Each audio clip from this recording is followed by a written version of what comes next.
Have you ever wondered why on your two-handed backhand it always goes short or into the net, or it would go super high anywhere but the middle? Today I want to share with you the experience that I had when I did lessons in my past students. Most of the players that had two-handed backhand issue was the problem with this. They would miss down or into the net or long anywhere but middle. So if you have those kind of problems, stay tuned. I had a really good backhand, two-handed backhand, but it was very heavy. It wasn't very flat, so I had a very heavy topspin backhand. But the thing is, you would use it to set up for my forehand where I could flatten it out or hit heavy. I could do everything on my forehand, but I couldn't flatten it out and I couldn't really put away shots with my backhand. The main common issue that I see on the backhand, the grip, okay? A lot of you know which grip you have to start with. I think a lot of you had coaching or on the internet, you know which bevel your knuckles go. We're not going to be talking about too much on the left hand today,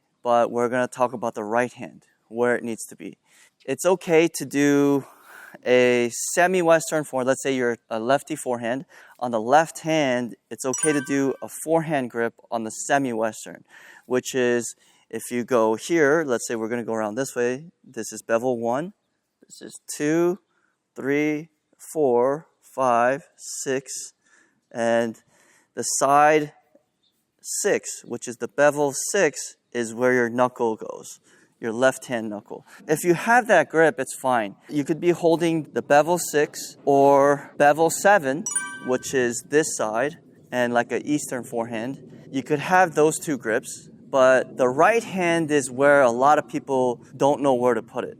On the semi-western left hand, if you just put the right hand very comfortably, your right hand is almost to a point where it's like an Eastern backhand grip. Eastern backhand grip is actually the knuckle. A lot of people get confused, but the right hand knuckle, the index knuckle on bevel 1 is called an Eastern one-handed backhand grip. Going back to the grip, I'll explain why I explain this right now, but later. But the left hand is on the semi-western grip, and if you're comfortably putting the right hand on the grip, a lot of times you're going to be putting it near the Eastern one-handed backhand grip. So what that does, it closes the racket face. When you take it back, let's say I'm that way, and when I take the racket back, it's going to close the racket face naturally. Now, I'm not even turning my wrist that much, but the racket face is super closed, okay, about 45 degrees. And as you're coming out to hit the ball, you have to somehow square out the face, and you can't contact the ball super far out in front. You have to contact the ball a little bit more here to make it more comfortable. And then what happens is as you're coming to hit the ball, because you have to square out, you're lifting the racket and you're doing it abruptly or too fast. And if you do it too early, the ball would sail. If you do it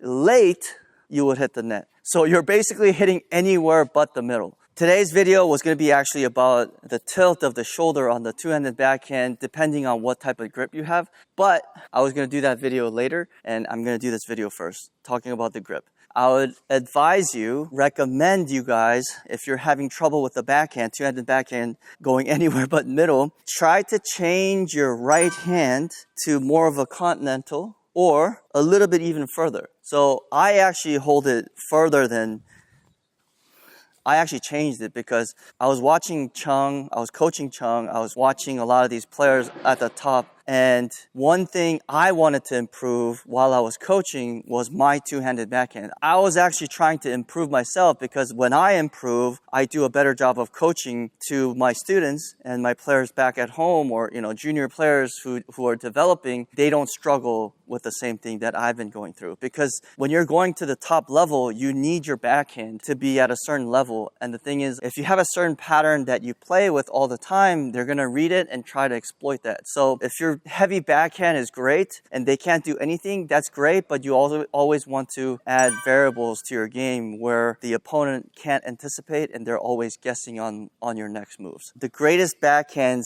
in the game, I felt like most of them had more of an open racket face than a closed racket racket face in the back. So that's why they're able to hit through more. And the thing is, players who actually had the textbook grip of semi-Western grip on the left hand and a continental on the right hand, they were actually using their wrist to open up and square up to be able to transfer all of your energy into the ball rather than hitting it at an angle going this way. So that's why their backhands had plow through, and they could hit through, drive it, and actually hit winners off their backhand instead of just setting up for their forehands by just hitting it heavy, which what I was doing. And a lot of pros do that too because it works so well. Because if you're hitting up here on the backhand and you're hitting heavy, it's really hard to take control on that backhand. But I wanted to do both. You don't want to just hit heavy. I wanted to drive it through. Anyways, that's a long explanation of why I learned this, but be careful with the right hand. That right hand needs to be slightly more open,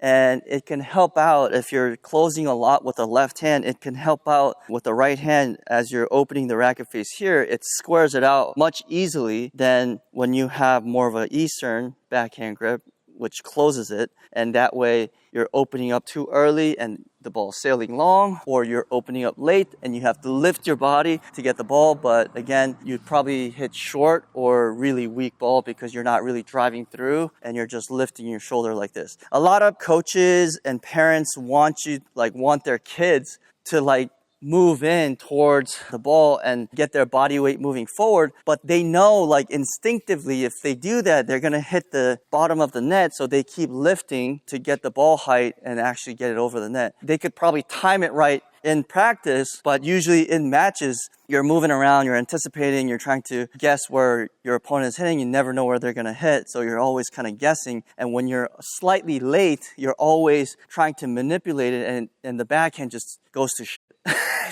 just never works in a match. When you're in a practice situation and you're not pressured and mentally you're fine and you're timing it perfectly, it's fine. But the thing is, when you go into a match, parents and coaches, they just cannot figure out what their kid's doing. Their backhand's fine during a practice. I don't know what's happening in a match.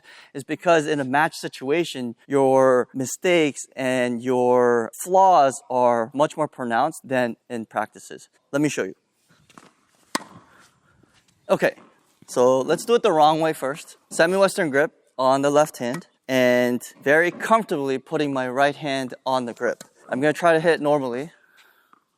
It was just fine before. Jeez. Okay, so left hand is a semi-Western grip and right hand is comfortably put on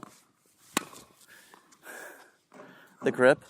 And this is basically what happens. You close the racket face. If you lean forward, trying to go forward, the ball goes down. Now, if you're trying to get it in, you're just trying to lift your body, or you have to really lift your arm super high to get the ball going forward. I could open. See, even if I try to hit it well, it goes down a lot. So basically, you have to lift your shoulder up to actually get it moving. And the racket face opens up, squares up, and you're able to hit a little bit more straight.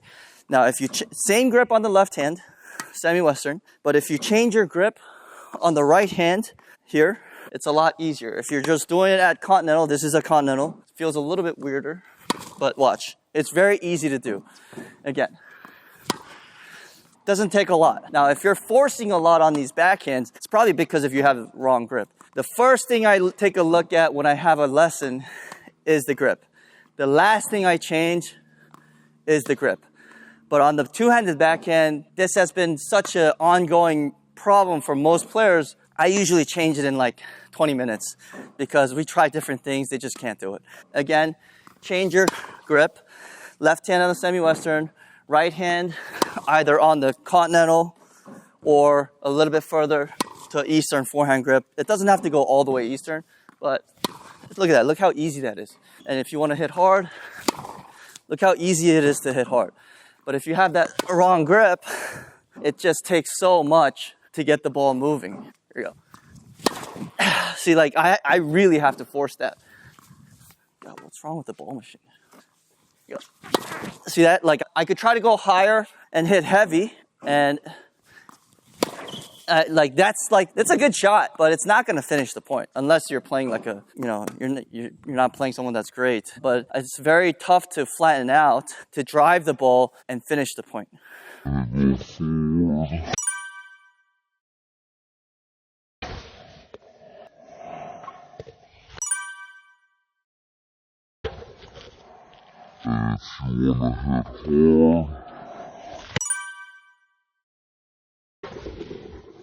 Now, like I said, the first thing I take a look at is the grip. The last thing I change is the grip. Grip is one of the most important things on a stroke, on your ground strokes, or any stroke, because it dominates how your racket face faces depending on which grip you have. And the grip actually dominates the swing. So when you have, for example, you have a certain grip, but you want to play the opposite. Let's say you have a Western grip like Jack Sock, but you're trying to play like Federer, and you want to look like Federer. It's not going to work. It just physically can't work. Like, physics doesn't work that way. So if you want to play a certain style or certain way, you have to have that grip, because the grip dominates the the grip dominates the swing.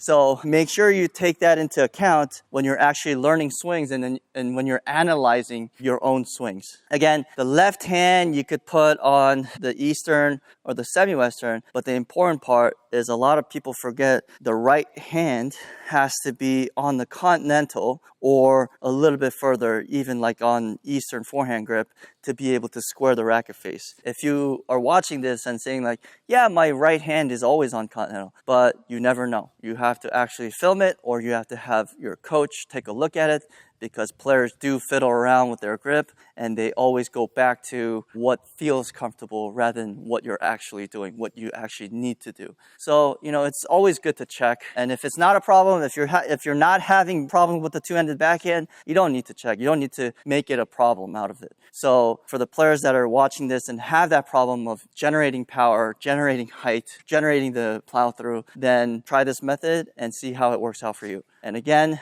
there's a lot of different ways to fix strokes, but this is one of them for your two-handed backhand that's going short and not having enough power. Try this and leave comments below, see how it goes, and thanks for watching. See you in the next one.